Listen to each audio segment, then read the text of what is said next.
everybody, thank you so much for tuning in today. My name is Tete Machele, your Captain's Girl with contagious energies. So in today's video, I'll be sharing some culture shock from South Africa, where I'm based, and from the DRC, where I am originally from. Je suis Congolese de père et de mère. Before we continue, thank you so much to everybody who decided to join the Contagious family. We welcome you with open arms and be like, hi, hi, hi. You are surely welcome. Number one, for me, the biggest shock was how in South Africa, kids can just smoke cigarettes or drink alcohol. Some of them even do it in front of their parents. Like, for me, that was just like, what? You are kidding me. A friend of mine were going to a party. We went to a house, we got ready, and we were just like, hey ma, we're going to the party, and it was okay. We went to this party, we came back drunk. Guess who opened the door for us? The mother. Please come and try it in a Congolese home. Come and try it, I beg. Come drunk. Whose house? Smoking cigarettes as a girl. Bruh, as a girl, smoking cigarettes and drinking alcohol in the Congolese community, correct me in the comment section below, or just to clarify, that you are regarded as a prostitute. If you smoke cigarettes and you drink liquor in the Congolese community, you are regarded as a prostitute. So number two for me was credit score. Like, the credit system in South Africa is just a bit like, oh wow, okay? Because growing up Congolese, they teach you to pay everything in cash. And also maybe it's because Congo doesn't give loans or doesn't give tenders, but that was before. I don't know, they're under new government, that could have changed. But in South Africa, you cannot buy a house, you cannot buy a car, there's a lot of things you cannot do without a good credit score. So therefore, South African people use credit card for almost everything. It makes sense because without a good credit score, you cannot buy anything. You can even get a phone on credit. Other Africans is that even when you are living in South Africa and you can use, you're trying to build a good credit score, what we usually do is put a huge down payment. So maybe let's say you want to buy something that's 10,000 Rand. You will put 5,000 Rand as a down payment, and then the other 5,000 is then you're going to be paying it, slowly until you finish with it. But it was so surprising that, bruh, like, credit card for everything. Like, I don't even think Congo even cares about credit score, Okay, so number three for me was the free housing. So in South Africa, obviously it depends, on your criteria. Like, not everybody can get a free house. You have to come from a certain background. If you are underprivileged, let's put it that way, you can get a free house. That was like, free house. Like, government is just house. That is something you do not see in other African countries. And please, if you are from any other country in Africa that get free house, please put it in the comment section below. I'd be shocked, because I personally think South Africa is the only African country that receives free housing. Okay, number four for me is the freedom of speech. Like, guys, the freedom of speech that South Africans have in this country. You can insult a president, you can insult a politician, and you just get away with it. Like, it's just like you didn't do anything. In the DRC, first of all, just insulting a celebrity who's influential, you could end up in jail. Like, for real, you could end up in jail because you said something cynical or some stupid comment, or you insulted a celebrity in the DRC, okay? But here in South Africa, like, Ramaphosa was trending. How does a president trend for bad news? Like, it made no sense to me. Like, guys, this freedom. Now, I also wish I had that type of freedom, like, to be honest. Because I remember in the time of Mobutu, like, you could, even as a journalist, you could die for just saying something negatively or something bad about the president, about a politician, or even about celebrities. But it depending, obviously, on the influence that celebrities have in the country. Okay? So number five, the biggest shocker of all of them is that if you're a legal foreigner in South Africa and you have a ngunda, I have no idea how you say it in English, but it's an identity document, right? So just to say that you're legal in South Africa, okay, but you are able to go to Home Affairs every 4 years to renew it. So if you have that ngunda and you can go to Home Affairs every 4 years to renew, you can receive the SASSA grants, the child grants. I'm not sure how much it is, 380, 480, I'm not sure. I don't receive it, so I don't know. But what I do know is that you can receive it, and I do know that, yeah, maybe people will be like, but it's a small amount. It's better than nothing, because in Congo, you do not receive nothing. I don't even think there's anything you receive for free in Congo. Please correct me if I'm wrong, or I could be wrong. I stand to be corrected. But I don't think there's anything that we receive for free in Congo. So the fact that you come to a country legally here, but you're not a citizen, but therefore you are reaping some sort of benefits, I mean, come on.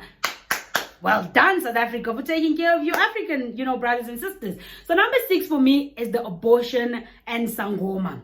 Where I come from, I've never seen a sangoma. I don't know anybody who knows or has seen a sangoma's house or what a sangoma looks like. Sangoma are very secret, they're like, we regard them as witches and wizards. But here, you see sangomas everywhere. And when I say everywhere, every single way. You can be in a shop and a sangoma is behind you. You can be just walking, minding your business, and a sangoma is in front of you. So that was like a shocker, It's like, oh my God, because for me it's like, and also with the whole abortion thing, like, I know that it's legal to have an abortion in South Africa, and I just recently found out that if they find out that you did have an abortion in a dungeon or not in a hospital or a clinic, you could get arrested, okay? But the advertising of abortions is every single way. Like almost every corner in Durban, in Johannesburg, in Cape Town, Mafikeng, your East London, every single part of South Africa has those posters. And rumor has it that the foreigners are the one that are putting out there, which does make sense, because if it's legal in South Africa, then why would South Africans post about it? But then it made sense. What if your aunt works as a nurse?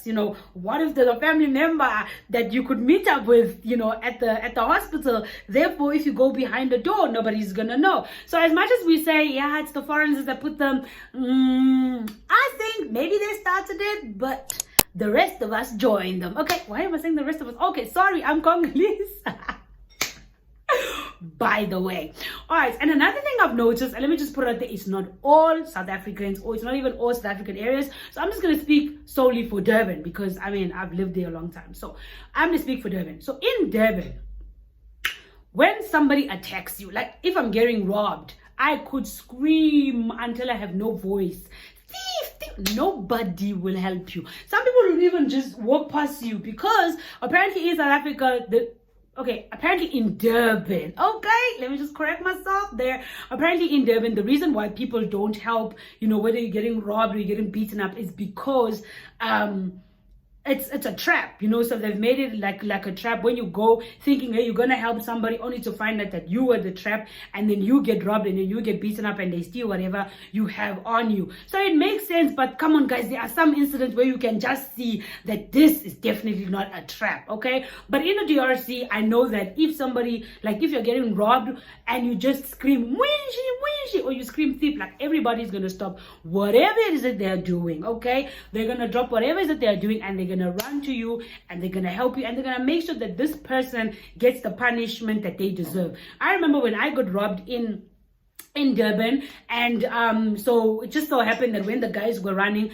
the police were in front, so the police caught them. So the police was like, oh, let's go to the police station and open the case. I was so excited. I'm like, yes, these people are gonna get arrested. When we got there, opened the case, and guess what? I was heading home on the right side. They were already going home, on the left side. And I'm just like, what if they go and rob someone else? You understand? So it's almost as if because they robbed me and I got my stuff back, it's almost regarded as a petty crime, if you get what I mean. Yeah, but I think the biggest shock, okay? I think the biggest shock is the fact that there are Africans everywhere. There are Africans every single way in this world.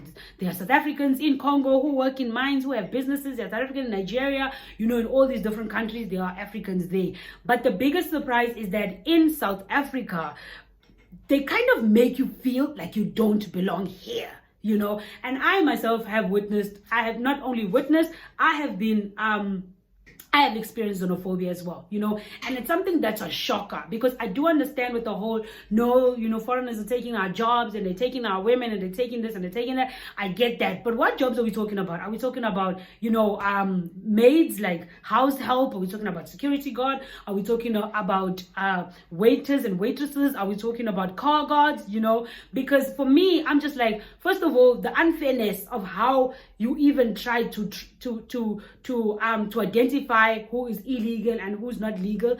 it's not, I mean, come on. I mean, there are a lot of you South Africans who would also agree that the whole to-do thing, the way they're going about it, is not good at all. You understand? Because now you're not asking somebody, can I see your identification?